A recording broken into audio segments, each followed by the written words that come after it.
तेलंगाना, आंध्र प्रदेश, महाराष्ट्र, उत्तर प्रदेश, कर्नाटक और आगे बढ़ते जाएंगे।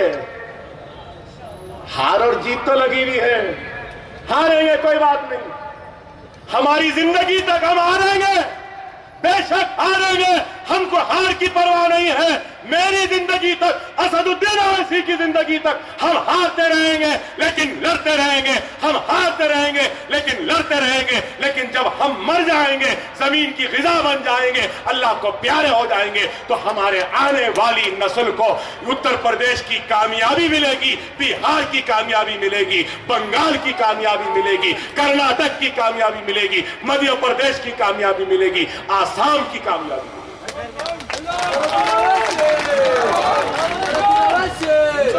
क्या हार की डर से हम बिहार और यूपी व बंगाल जाना छोड़ दे? नहीं, यूपी बिहार बंगाल तो छोड़ो, यूपी बिहार बंगाल तो छोड़ो, जा चुके हैं।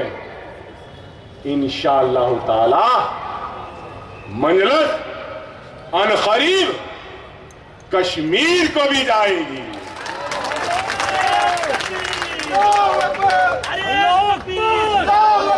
वो कश्मीरी मुसलमानों के लिए भी लड़ेगी, कश्मीरियों के हक के लिए लड़ेगी, कश्मीरियों के इंसाफ के लिए लड़ेगी।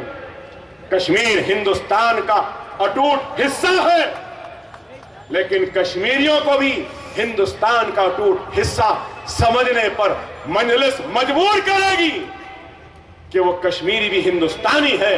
उनको हक दो, उनको इंसाफ दो, उनको रोजगार दो, उनको तालीम दो, उनकी जिंदगी में खुशहाली लाओ।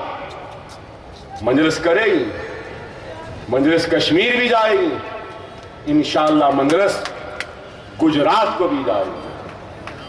एहसान जाफरी के कातिलों से इंसाफ मांगेगी और एहसान जाफरी के खानदान को इंसाफ दिलाएगी। इंशाअल्लाह ताला मजलिस काम करेगी।